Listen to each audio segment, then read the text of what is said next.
Parce que nous, on collabore avec eux à 100%. Voilà. Donc, c'est ce que je voulais dire. Merci beaucoup, Tomba, pour le rappel aussi. Pas de soucis.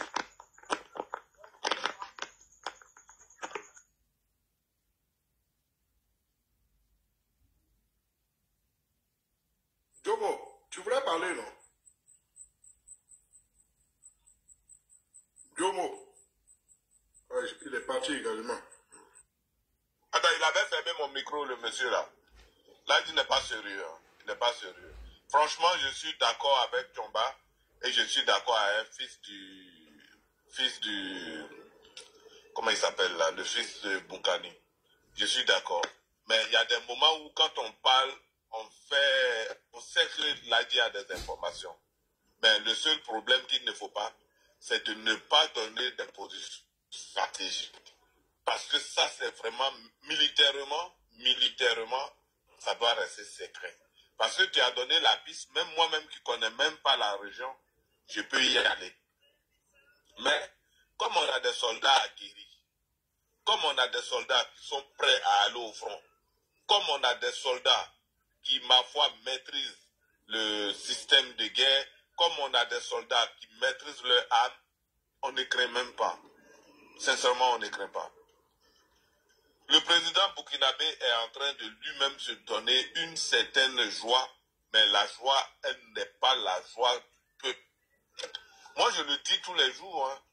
Je dis que ceux qui parlent aujourd'hui, là, je ne sais pas, à la place de la liberté ou à la place de la République du Burkina, chaque fois qu'ils s'en vont, qui est devenu un coin de pèlerinage, j'ai vu hier Nathalie Yang là-bas avec un autre qui était en train de se pavaner en racontant n'importe quoi. Mais j'ai dit que c'est pas ça le problème. C'est le peuple burkinabé. Si Ibrahim Traoré sait que lui, il travaille pour le Burkina, combien d'hôpitaux il a construit? Combien d'hôpitaux il a construit? Combien d'inaugurations de ponts il a construit? Combien d'écoles il a construit? Combien de routes il a faites? Moi, c'est ça que je veux qu'on me dise. Il a construit quoi? Quand on est un pays en paix. Parce que quand tu leur demandes, oui, Ibrahim Traoré, il a changé le Burkina. Mais qu'est-ce qu'il a changé au Burkina? La place même où on les voit chaque fois, c'est même pas bitumé. C'est un monument. Ils sont là-bas, ils font n'importe quoi. Ils disent qu'ils ont libéré une ville. Vous savez, Tiomba, moi je vais te dire, on dit quand le menteur te dit que mes testicules sont cassés là, le coyote, il faut lui dire que moi-même là, l'eau de tes testicules là s'est versée dans mes yeux. Ou du moins, quand l'aveugle dit qu'il voit jour, le matin il fera jour, non? On ne sait pas s'il va partir tout seul ou bien si on va l'accompagner. Il veut se faire plaire par lui-même. Sinon, le peuple sait que ce qu'il dit est faux. Les gens meurent tous les jours au Burkina. Les VDP là, ils meurent tous les jours au Burkina. Et moi, je l'ai dit. Si on pouvait donner la parole à ceux qui n'ont pas droit à la parole au Burkina, vous allez comprendre combien de fois IB a échoué. Presque tous ces régimes militaires ont échoué. Dans ces 2 temps, vous allez entendre qui s'est proclamé président à vie. Vous allez entendre. Le Niger a fait, le Mali a fait. Il reste lui. Et je vous dis que pourquoi il ne veut pas se nommer général? Parce qu'il veut rester capitaine Thomas Sankara. Capitaine Thomas Sankara. Il pense à ça, il ne veut pas changer le nom. Mais je vous dis, calmez-vous. Qu'il parte ou qu'il ne parte pas, moi personnellement, ça ne me dérange même pas. Mais qu'il libère son peuple. Parce que le peuple souffre. C'est de ça qu'il s'agit. Ou du moins, il organise une élection et puis il vient devant le peuple. Il dit, bon d'accord, ok. Moi, je viens devant le peuple comme celui de la Guinée est en train de faire, comme celui du Gabon a fait. Enlevez votre pays, venez devant le peuple. Là, on va voir si vous êtes légitime ou illégitime. Sinon, tout ce qu'on est en train de voir là, c'est du folklore. C'est du folklore, aller se promener en Russie, tout ça. Et quand vous regardez encore même, les 3 présidents là, aucun ne va chez l'autre encore. Aucun ne va chez l'autre, si vous avez regardé. Depuis qu'ils ont fait, je crois, la coopération de l'AES, où on faisait ils faisaient des réunions communes. Mais depuis un certain temps, qui a une fois vu ça? Personne. Calmez-vous. Moi, je ne souhaite pas de coup d'État au Burkina. Parce que je veux que le peuple ne souffre pas. Le peuple souffre déjà beaucoup trop pour que ça soit ça. Ils n'ont qu'à, s'ils doivent l'enlever, c'est de le prendre net et le mettre quelque part pour qu'ils voient l'évolution du Burkina dans la démocratie. Et je vais m'arrêter là. Comme Nagi s'est levé pour aller boire son chapalo, bon, moi je vais enchaîner et dire bonjour et bonsoir auprès de 2000 personnes qui nous suivent en ce moment. Et dire merci également à ceux qui m'ont précédé pour leur contribution. Alors, il y a Clémenceau qui a dit, un héros français de la Première Guerre mondiale, qui a dit que la guerre, c'est une chose trop sérieuse pour être confiée à des militaires. Alors, la guerre ne se fait pas que au front. La guerre se fait sur le plan diplomatique.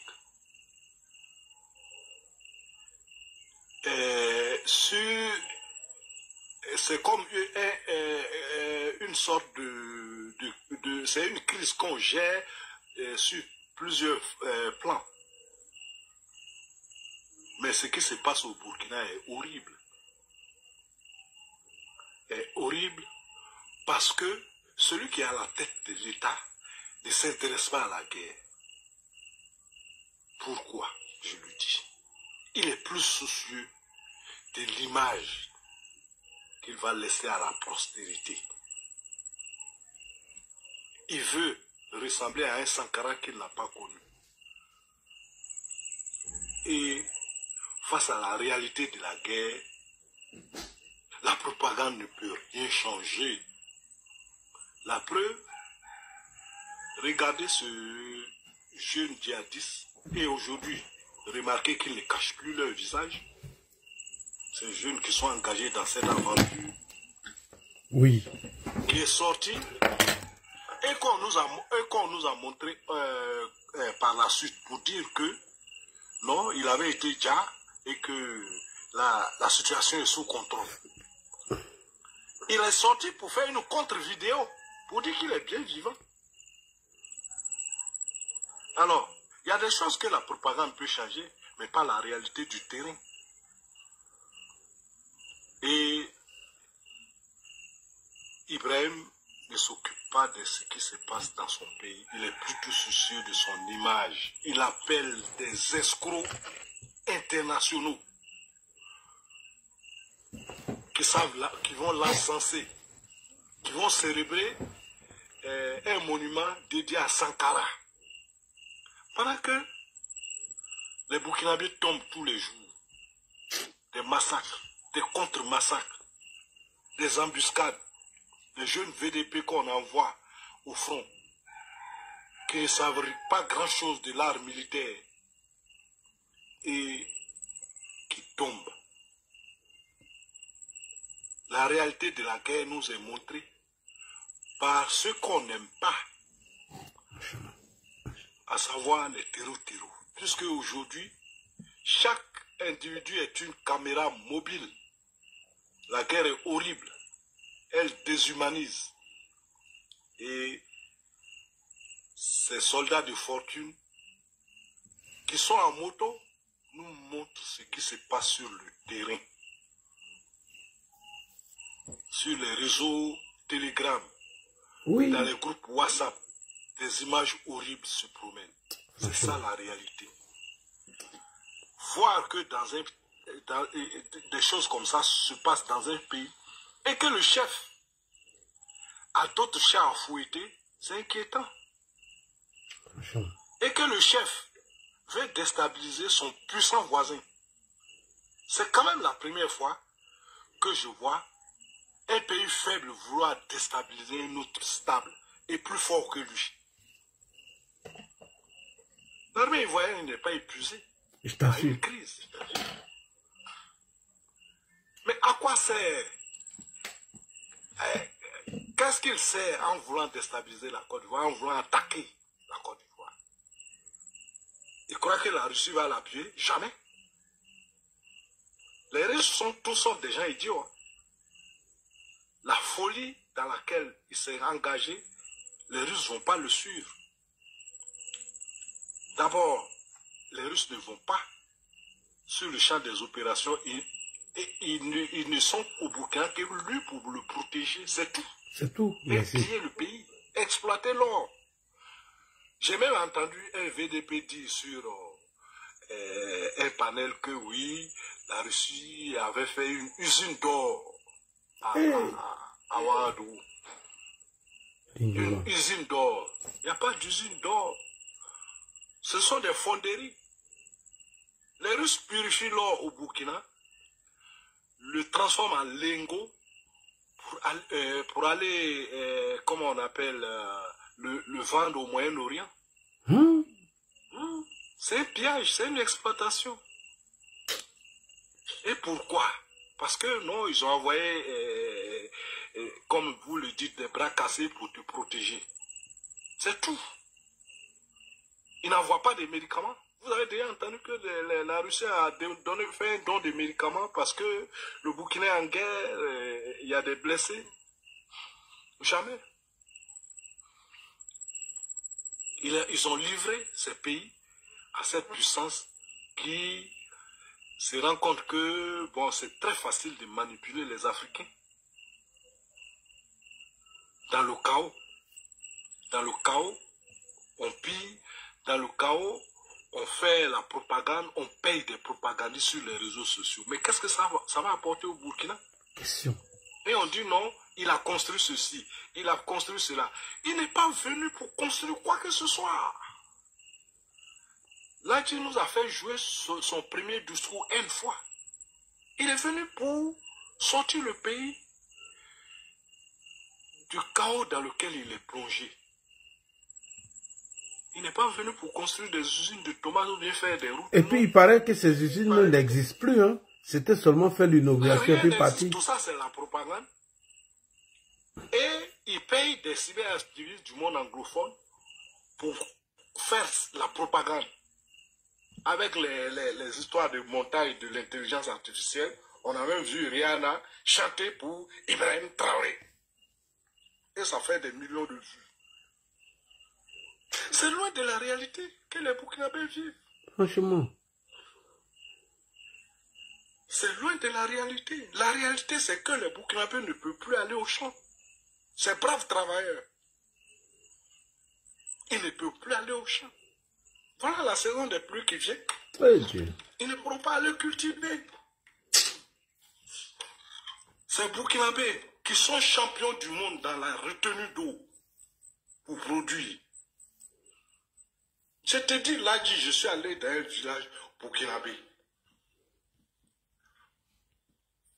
La nuit, j'ai entendu les cris des grenouilles. Ah, mais c'était beau.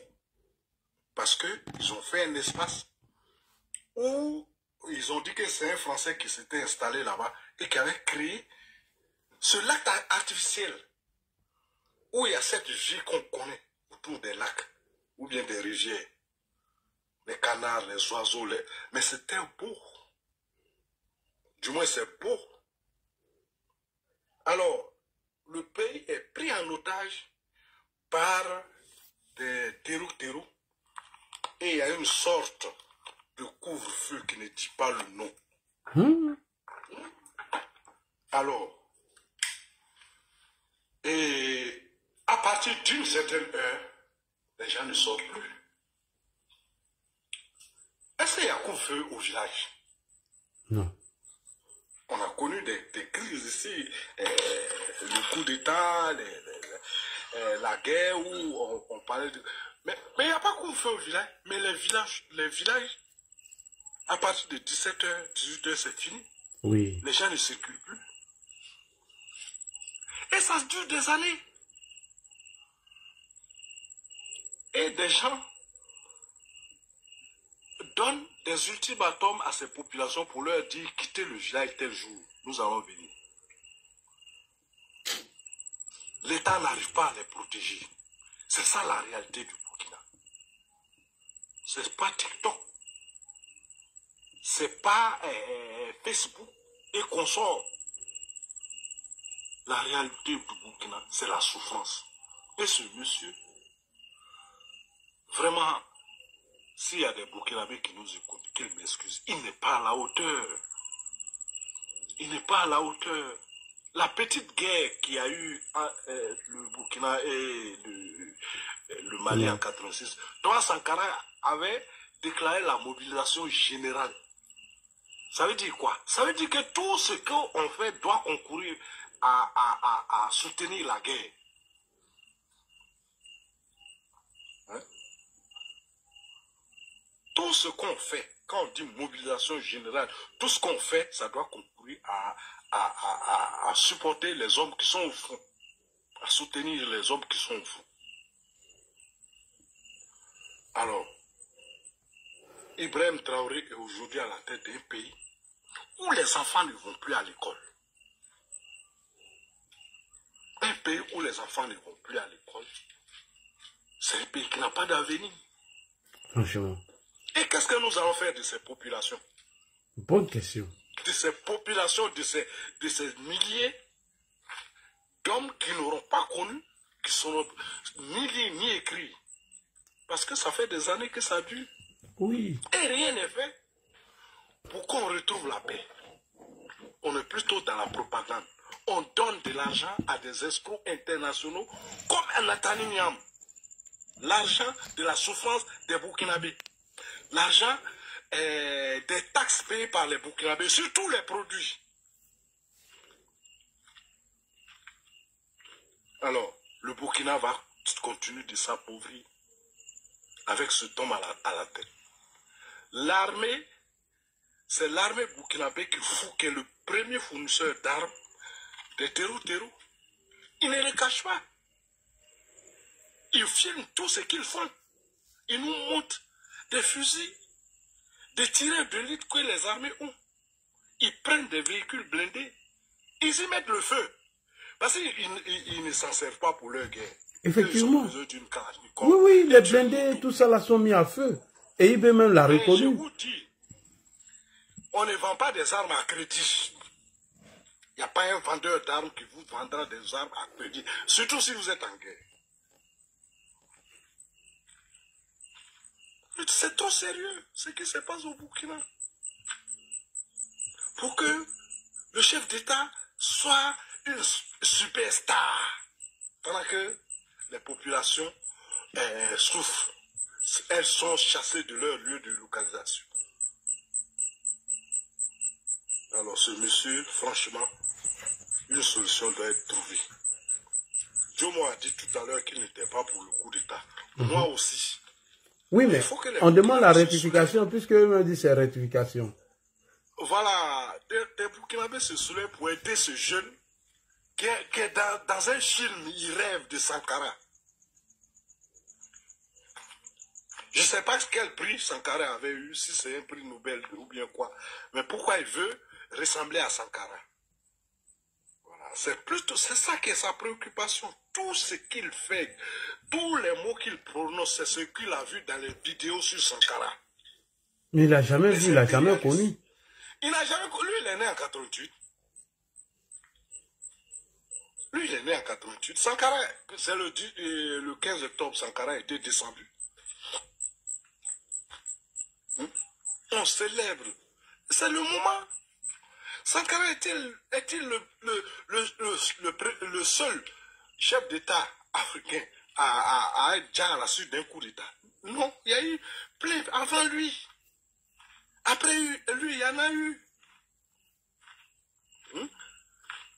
Les Gilles Olympio, les Tombalbaye, ils ont été déjà après coup d'État. Suite à un coup d'État. Après Sankara, il y a eu d'autres chefs d'État qui ont été déjà. On a vu comment il s'appelle, l'homme du Libéria qui a été découpé avant d'être déjà. Samuel Doe. Oui, Samuel Doe. Alors, c'est notre histoire, on doit l'assumer. Effectivement. Le métier de politicien, c'était un métier à risque en Afrique. Il est encore. Et Ibeme n'est même pas un politicien. C'est un militaire. Même dans le coup d'État. Voilà. Le premier président du Niger, quand ils ont fait le coup d'État contre lui, ils ont déjà sa femme. Voilà. Ils ont déjà sa femme. Parce que les putschistes, les marabouts avaient dit que non, il fallait déjà la femme pour que le coup marche. C'est horrible. C'est horrible. Donc, on ne va pas pleurer quelqu'un qui est mort il y a près de 40 ans, construire des monuments, pendant que les gens sont en train de tomber. Chaque jour. Alors, il faut arrêter. Il faut aider ce genou. Voilà. Il faut que les Burkinabés se soulèvent pour l'aider. Alors, on a aussi parlé du frère, je vais m'arrêter là, du Moro Naba. Oui. Voilà. Alors, j'ai vu quelque part que, bon, il serait parti. Suite à une crise. Voilà. Alors, je prends avec des pincettes tout ce que je vois sur les réseaux sociaux. Donc, il faut chercher à confirmer ou infirmer l'information. Voilà. Donc, je vais m'arrêter là. Ok. Merci beaucoup. Merci. Vraiment, vraiment.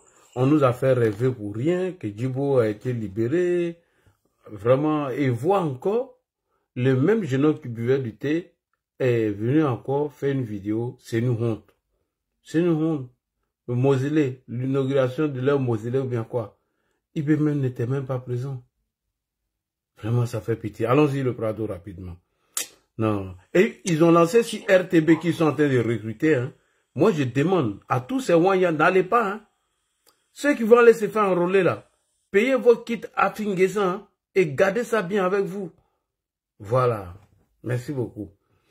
Allons-y, Prado. Prado, ouvre ton micro. Bonsoir, Ladji. Bonsoir et bonjour à tout le monde. Bonjour. Ladji, désolé. Je ne sais pas si tu m'avais appelé parce que je m'étais endormi là. Alors, Ladji, je ne sais pas quoi d'autre dire encore concernant l'affaire Ibi Cacao. Mais comme on le dit, la répétition est pédagogique. Ibrahim Traoré est dans une sorte de diversion, vu qu'il a échoué dans la lutte contre les terreaux. Aujourd'hui, vu la stratégie dans laquelle ils se sont inscrits, voilà, fait en sorte que le pouvoir d'Abidjan puisse être déstabilisé. J'en ai pour preuve la déclaration du sieur d'écrivain Adama Sigiri, qui est aujourd'hui membre de la commission de l'AES au Burkina Faso. Ah bon? Oui, Adama Sigiri qui disait que la communication, que lui n'aime pas quand on parle. Que c'était stratégie. Voilà, que lui n'aime pas quand on parle mal de Guillaume Soro, quand on s'attaque à Guillaume Soro, que la communication doit être faite stratégiquement. Voilà, on communique de façon stratégique afin qu'Abidjan puisse être déstabilisé. Alors, il faut déstabiliser Alassane Ouattara. Est-ce que ce sont ces propos qu'il avait eu à tenir? Après cela, on voit encore un Ibrahim Maïga qui est dans la même dynamique. Vous voyez les fake news qu'il est en train de partager en longueur de journée sur sa page Facebook. Voilà, c'est lui-là même qui était également le relais, voilà, par rapport au décès, le supposé décès du général Doumbia. Voilà, ce sont eux qui ont relayé encore l'information, voilà, tout en faisant croire que il aurait eu un supposé coup d'État encore en Côte d'Ivoire et que le président Alassane Ouattara s'était réfugié dans l'ambassade française. Voilà des gens qui, au lieu d'apporter une réponse véritable, une réponse significative face aux attaques répétées des terreaux, on préfère faire encore la diversion en manipulant encore l'opinion nationale. Et là, tout ce que vous voyez sur les panels, là, les réseaux, là, en train de défendre Bec le Cong, Ibrahim Traoré, ce sont des personnes qui sont payées. Oui, le BIRC est une organisation qui est payée, nourrie, blanchie par le contribuable burkinabé. Et cet argent-là est géré directement par le palais présidentiel de Koulouba. Voilà, c'est le palais présidentiel de Koulouba qui gère les fonds. Et le BIRC a été monté de toutes pièces par le petit frère d'Ibrahim Traoré et piloté également par Ibrahim Maïga. Voilà, Kassim Traoré qui est un acteur majeur, voilà, des BIRC, qui recrute également des personnes et que ces personnes-là créent encore plusieurs pages. Vous pouvez voir, hein, une seule personne peut avoir au moins 10 comptes Facebook. 10 pages Facebook à relayer les fake news, c'est comme ça. Quand on essaie de démanteler un compte fake, voilà, tu vois qu'il y a un autre compte fake qui se découvre, comme on le dit. Alors, voyez-vous que à Djibo, il y a eu l'attaque, et après, quand à Diapaga, il y a eu l'attaque, les terreaux sont partis et ils sont revenus à Diapaga. Aujourd'hui même, nous voyons que eux-mêmes ils disent qu'ils sont encore là à Diapaga. Oui. Ils sont encore propriétaires terriens de Diapaga. J'ai vu même, ils sont allés libérer même des petits villages, mais ils ont fait Allahu Akbar là-bas, tout, ils ont prié. Oui, ils étaient en train de parler en langue locale. Oui, ils parlent en langue locale. Ils étaient en train de parler à des personnes en Groumaché. Voilà, ils ont posé des questions à ces gens-là. C'est-à-dire que ces gens-là même commencent à se sentir mieux en sécurité avec les terreaux, même ils n'ont plus confiance au FDS et au VDP. Donc vous voyez, ça veut dire que les gens sont en train de faire en sorte que eux-mêmes là, ils sont en train de faire en sorte qu'ils puissent perdre la guerre. Parce qu'ils sont en train de donner raison au VDP. Pourtant les VDP et aux terreaux, pourtant les terreaux n'ont pas raison. Mais leur façon de mener leur guerre là, les populations même commencent à avoir plus confiance aux terreaux qu'aux loyalistes. Tout ça, c'est dû à la mauvaise politique d'Ibrahim Traoré. Aujourd'hui, on se permet de catégoriser tout un peuple en traitant d'autres d'être des apatrides parce qu'ils ont des opinions différentes de la nôtre. Ils ont également fait en sorte de trouver en sorte qu'il y a des Burkinabés qui relaient des informations qui sont d'ailleurs relayés, voilà, qui sont partagés par ces terreaux, parce qu'aujourd'hui, les terreaux, ils ont des services de communication. Vous voyez que toutes les attaques qu'ils mènent là, voilà, ce sont des attaques qui sont filmées par eux-mêmes. Regardez bien, quand même bien avant qu'ils ne partent attaquer Djibo là. Mais regardez qu'ils avaient commencé à filmer bien avant même d'arriver à Djibo. Depuis le lieu de décollage, ils ont filmé. Et les motos, tout ça, les états en moto, tu sens que peut-être que c'est un drone qui est en train de filmer. Donc aujourd'hui, Ibrahim Traoré a appliqué une très mauvaise stratégie et il en paye les frais. Il ne faudrait pas qu'il continue dans cette optique-là. Sinon, les terroristes de Guinée sont à Ouagadougou. Parce que quand ils se permettent aujourd'hui de lancer un ultimatum à Ibrahim Traoré, dire que lui-même, ils ont besoin de sa tête, ça veut dire que la situation est très grave. Oui, la situation est très grave. Et Souleymane Kone Gbagbo, qui se retrouve aujourd'hui à Ouagadougou, qui fait membre, et qui est membre aujourd'hui des BIRC, voilà, que à chaque fois qu'il y a également attaque, lui également, il rentre dans son laboratoire de préparation de fake news, et nous voyons que Souleymane Kone Gbagbo, il relaie également les fausses informations. Vous savez, là,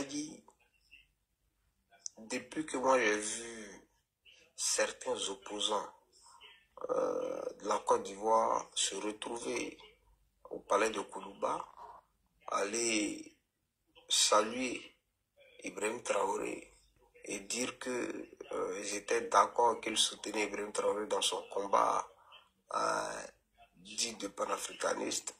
Moi, j'ai tout de suite compris que en cette année électorale, voilà, les fake news allaient surabonder sur la toile. Et parce qu'aujourd'hui, l'opposition a eu un allié, voilà, quelqu'un qui leur permettra comme ça de faire en sorte que il y ait une insurrection à Abidjan, vu qu'ils n'ont pas envie d'aller aux élections. Oui, aujourd'hui, regardez la façon de communiquer de tous ces Wanyans-là. Même quand ils communiquent en faisant en sorte qu'ils puissent s'attaquer. À chaque fois qu'ils parlent, ils disent qu'on verra après les élections là, ou bien après octobre là, voilà, venez dans l'AES. C'est là il lui a dit, mais attends, vous avez un agenda caché. Moi, il lui a posé la question. Il me semble que vous avez un agenda caché. Il dit non, comme ouais, il faut chuter rapidement, il y a du monde, s'il te plaît. D'accord. Faut chuter, ça fait plus de 10 minutes. On a du monde. Donc, je vais chuter par là pour dire que Ibrahim Traoré a un agenda caché. Et cet agenda caché-là, c'est d'empêcher qu'il y ait des élections en Côte d'Ivoire afin que lui, Ibrahim Traoré, il puisse se maintenir et aider les personnes qui sont allées lui faire allégeance, voilà, de troubler, voilà, l'ordre en Côte d'Ivoire et afin qu'il puisse porter ces personnes-là à la tête du pays. Merci. Je vais profiter pour saluer, voilà, la vigilance de nos forces de défense et de sécurité et saluer également la collaboration étroite des populations avec nos forces de défense et de sécurité. Cela montre une fois de plus que le président Alassane Ouattara a travaillé à ce qu'il y ait cette confiance-là entre les populations et les forces de défense. Merci, Ladji. Merci. Ali Falcao, bonsoir. Oui, bonsoir les frères, chers combattants Ladji. Bonsoir, comment tu vas? Oui, cher frère, ça va. Tu vois, cher frère, je salue également tous tes panélistes et tes auditeurs. Tu animes tellement de bons thèmes, on veut monter, mais tu vois, on est tellement pris par le temps. Oui. On ne sait pas, on va venir, on ne va pas passer assez de temps alors que demain on doit courir chercher sa pitance. Ça fait que tu vois que c'est souvent assez difficile. Sinon, je suis souvent dans les commentaires. Je veux bien participer, mais hélas, comme je te l'ai dit, avec ce qu'on vit comme réalité, on est obligé de faire bon cœur, mauvaise fortune. Tu sais, je vais dire quelque chose. Moi, je vends toujours des images sur ces propagandistes-là. Moi, je m'en fous de celui qu'ils aient choisi à la tête de pour présider à leur destinée. Mais je fais appel ici à l'intelligence, parce qu'avant qu'il ne vienne, il y a eu des élites, il y a eu des intellectuels, il y a eu des personnes réfléchies. Quand je remarque aujourd'hui tout ce pays-là, moi je parle du Burkina d'abord, que tout ce pays-là est uniformisé par une pensée unique, par une réflexion unique. Celui d'un jeune homme de 38 ans qui n'a même pas encore pris la pleine mesure de sa vie de nouveau adulte, c'est lui qui va présider aux destinées de toute une nation qui a une histoire, en tout cas une très vieille histoire dans cette Afrique subsaharienne dans laquelle nous partageons le même espace géographique. Je suis un peu peiné parce que regarde ce qui se passe. On vend des émotions à des gens. Ils sont autosatisfaits de la mauvaise gouvernance de leur nouveau champion. Ils aboient sur tous les toits. Mais le temps qui est un nom de Dieu finit par les rattraper. Effectivement. Qu'est-ce que je remarque aujourd'hui? Parce que l'individu, c'est qui aurait donné du grain à moudre à son idéologie. J'ai entendu que quelqu'un sur ton panel même le comparer à Thomas Sankara. Bon. S'il veut, il peut être Muammar Kadhafi, s'il veut, il peut être Che Guevara. Le nom qu'il veut, il peut se le donner. Mais est-ce que, foncièrement, quand on a fini de se vernir avec de tels noms-là, ça se reflète dans la réalité socio-politique de son pays? Non. Ces intellectuels-là devraient plutôt gagner. Parce que le temps aujourd'hui qui est en train de se mener, là, ils sont en train de perdre, comme nous, à un moment donné, 10 ans de leur existence, mettre leur pays en retard, mettre les institutions à terre, être sur le banc des pays non grata où personne n'a envie d'investir. Et puis on aura pour seul intellectuel des petits sibarites comme on connaît Gbagbo là, qui vont aller entretenir en haleine, tu vois, des gens qui issus des universités. Là, de toi à moi. Comment quelqu'un qui n'a même pas encore d'Ivoire ici un niveau, bon, peu importe le niveau, mais quelqu'un même dont le raisonnement même laisse à désirer, c'est lui qu'on prend pour aller mettre devant un pupitre, entretenir en haleine des étudiants qui sont censés être la crème du savoir. Et on dit qu'on est dans la pleine révolution. On dit que c'est nous, on va libérer l'Afrique. De quelle Afrique parle-t-on? De quoi ils sont en train de parler? Est-ce qu'ils savent, est-ce qu'ils ont pris le temps de se pincer un peu pour voir s'ils ne sont pas endormis? Parce que ça fait mal. Parce qu'à la limite, on se rend compte qu'ils ne sont plus lobotomisés. Ils ne sont plus lobotomisés. Ils sont devenus quoi? Des momies vivantes.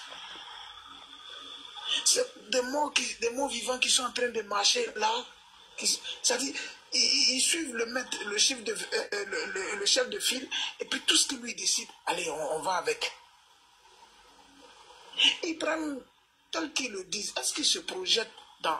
Parce que, à voir sa démarche, je ne crois pas que l'individu ait envie de quitter le pouvoir avant 15 ans. Est-ce que les Burkinabés se projettent dans 15 ans avec Ibrahim, l'état de leur pays, l'état de leur population, la cohésion sociale, les infrastructures de base, un certain nombre de réalités sociales? Est-ce qu'ils se projettent dans 15 ans avec la gouvernance d'Ibrahim, quand il finit de quitter les émotions des paroles de Wagner, de Konegbabo, de Nathalie Yam, des gens qui vont chercher de l'argent parce qu'ils savent que là-bas, il faut vendre des émotions. Quand ils vont quitter dans ça, est-ce qu'ils se projettent dans 15 ans avec leur champion?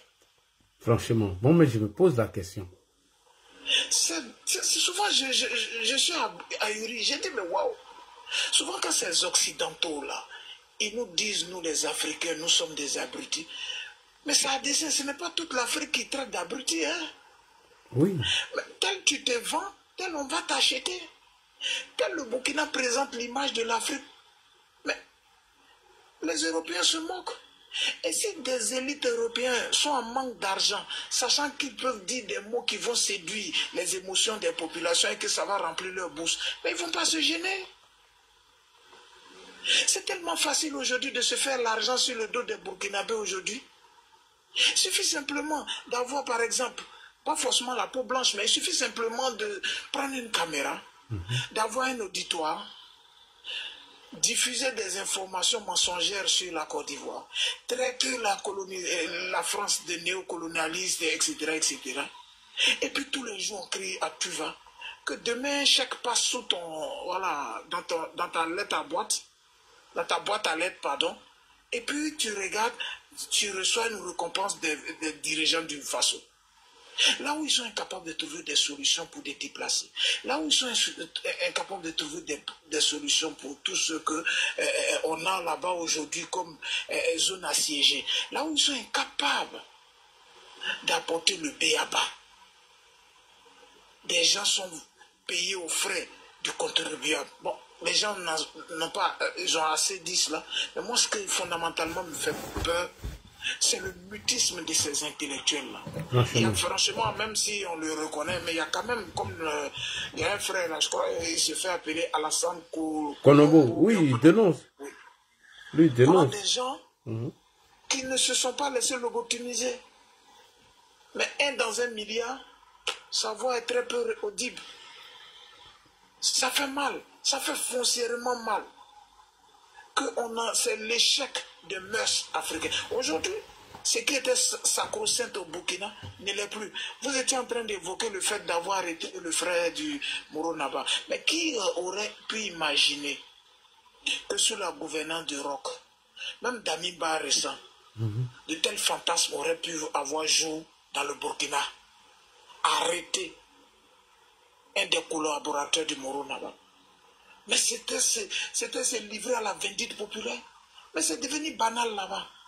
On fait ce qu'on veut, on arrête qui on veut, tant que tu ne dis pas à Ibé le roi, à bas le néocolonialisme, à bas la Côte d'Ivoire, à bas la France. Ceux-là, moi j'ai une question, et c'est sur ça peut-être là que je vais chuter. J'ai une balance, et je vais poser cette problématique-là au support d'Ibé. pour voir qu'ils sont dans un fantasme. Prenons le cas, moi je vais laisser Damiba parlant de la démocratie parce que je suis amoureux de la démocratie. Prenons par exemple Roch.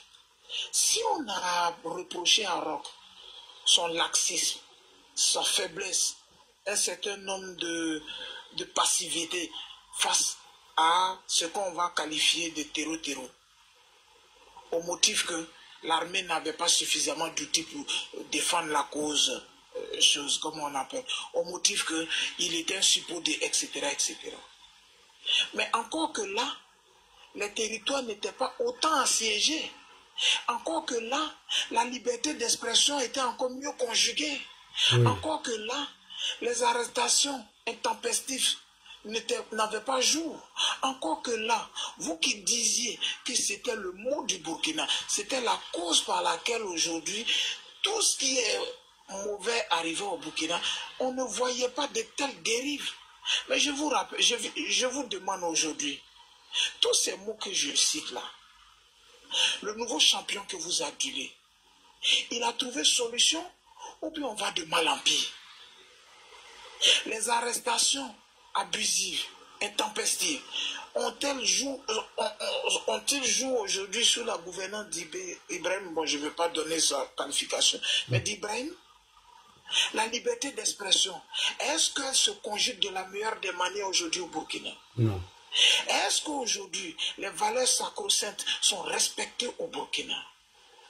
Est-ce qu'aujourd'hui, on peut prendre son micro ou bien son portable, donner son avis sur la manière dont est orientée la gouvernance du Burkina? Vous qui adulez Ibrahim, est-ce que c'est comme ça que vous avez souhaité connaître votre Burkina quand vous étiez en train de chasser Roch Marc Kabore? Franchement. Là, voilà mon analyse, qu'ils nous disent s'ils sont satisfaits, pas de façon chauvinisme, pas de façon moutonnier. Parce qu'une chose est de qualifier, nous, les supporters du président Alassane Ouattara, de mouton, parce que porter le nom mouton n'est pas injurieux. Les Blancs portent le nom de bœuf chèvre, ce n'est pas une injure. Mais c'est avoir le comportement du mouton tel qu'on le remarque avec eux, qui est insultant. Nous, on accepte. Moi, je n'ai pas d'état d'âme, je n'ai pas de complexe. Appelle-moi mouton. C'est un nom comme tout le monde. Porté même par ceux aujourd'hui qu'on envie, qu'on appelle occidentaux. Mais ce qui est bête, ce qui est stupide, c'est lorsqu'on se comporte comme le mouton. Et foncièrement, à la lisière ou à l'aune de ce qu'on remarque là-bas, ils font pire même que le mouton. Là, voilà ce que je voulais apporter. Merci beaucoup, monsieur Ali. On va partir sur WhatsApp. Il y a quelqu'un qui veut prendre la parole rapidement. T'as dit, attends, on a un doyen ici sur WhatsApp. Après lui, on va te donner la parole. Hein, t'es dit, pardon, on a un doyen qui intervient sur WhatsApp. On va te donner la parole tout de suite. T'es dit, sois un peu patient, tu auras la parole tout de suite. Il y a les boutons, alors, il y a Forever. Alors, les Wanyans sont assis. Salutations à tous les Wanyans qui sont au rond-point. Alors, je vous dis, grâce à moi aujourd'hui, IB va payer beaucoup de thé pour vous. Il va payer beaucoup de café. Voilà, là, comme la dernière fois, Cora l'a dit, ils n'ont qu'à prendre beaucoup de thé et sucre. Voilà, prenez beaucoup de thé et sucre. Voilà, je vous donne l'information en même temps. C'est IB qui paye l'addition, c'est pas moi. On a un doyen qui attend sur WhatsApp. J'essaie de l'appeler, mais il ne répond pas. Donc, voilà, j'essaie de l'appeler. Teddy, il faut prendre la parole rapidement. Si le doyen est prêt, il va me faire signe, je viens de l'appeler. Vraiment. Ok, bonsoir tout le monde. Bonsoir Teddy. Ok, bon. Je voulais ajouter une chose, j'ai écouté, je suis arrivé il n'y a pas longtemps, mais j'ai écouté 2 ou 3 personnes. Ce que je voulais ajouter, est-ce que vous savez que les militaires qui ont été tués à Djibo, là, et puis à Tiapara. Donc, une fois, attends, il y a quelqu'un qui est déjà à l'antenne, donc tu n'as pas pris la parole vite, donc je lui ai donné. Vas-y, Teddy. Les militaires tués à Djibo et puis à Diapara, c'est une information que je vous donne. Je ne sais pas si vous êtes au courant. Il y a d'autres, c'est les femmes qui sont allées les enterrer. Hein? Oui. Ah, les femmes qui sont allées les enterrer. Donc, monsieur l'a dit, vous pouvez me prendre en inbox, je vais vous envoyer la chose, les preuves. D'accord, je vous écris mon numéro en inbox. Hein. WhatsApp, je vous envoie les... Ouais, je vous écris sur WhatsApp. C'est les femmes qui sont allées les enterrer. C'est pas Ibé. Ibé n'a rien à foutre. Ibé allait se pavaner à Bobo Bilasso. Il allait se pavaner à Bobo. Pendant que les corps des militaires tombés au front sont couchés là-bas. D'autres même, ils étaient dans des états lamentables. C'est leurs épouses, leurs parents qui sont allés les enterrer. Il n'y avait même pas les militaires là-bas. Ça s'est passé à Djibo et à Diapara. Et je vous informe aussi que les terroristes, ils ont envoyé un ultimatum à Ibrahim Traoré, des ondes à Ibrahim Traoré. Bon, les jours, s'ils veulent attaquer une ville là, la veille, ils envoient l'information à Ibrahim Traoré que demain, ils attaquent telle ville. Ils attaquent telle localité demain. Ils les font parvenir ces informations avant d'aller attaquer. Et il ne réagit pas. Ibé, c'est le malheur du Burkina. Ibé a lamentablement échoué. Ibé, il y a un qui disait, c'est un blancoro. Excusez-moi du mot, mais Ibé, c'est un blancoro. C'est un blancoro, c'est le mot, parce que il n'est même pas soucieux, il se soucie même pas de sa propre personne. Il était à Bobo hier, il s'est pavané, il est rentré en héros à Bobo, pendant que les corps de ces militaires sont couchés. Et chaque famille, si tu veux, tu t'en enterrer le corps de ton parent. C'est pas son problème. La fois dans les attaques de Djibo, là, il a envoyé les hélicoptères aller prendre les corps. Ils ont fait 3 tours. Le reste des corps, là, il restait 28 personnes, non, 28 corps. Ils les ont enterrés à la hâte là-bas. En fait, c'est même pas son problème. Lui, son problème, c'est la Côte d'Ivoire. Ibrahim Traoré est au pouvoir au Burkina pour la Côte d'Ivoire. Lui, il est monté au pouvoir, c'est pour tout juste tourner sa nuque là pour regarder en Côte d'Ivoire. Il ne regarde pas derrière lui ce qui se passe chez lui. Il tire son coup pour regarder en Côte d'Ivoire. Ibrahim Traoré n'a pas de problème, mais son problème, c'est la Côte d'Ivoire. Son problème, c'est le président de la Côte d'Ivoire et les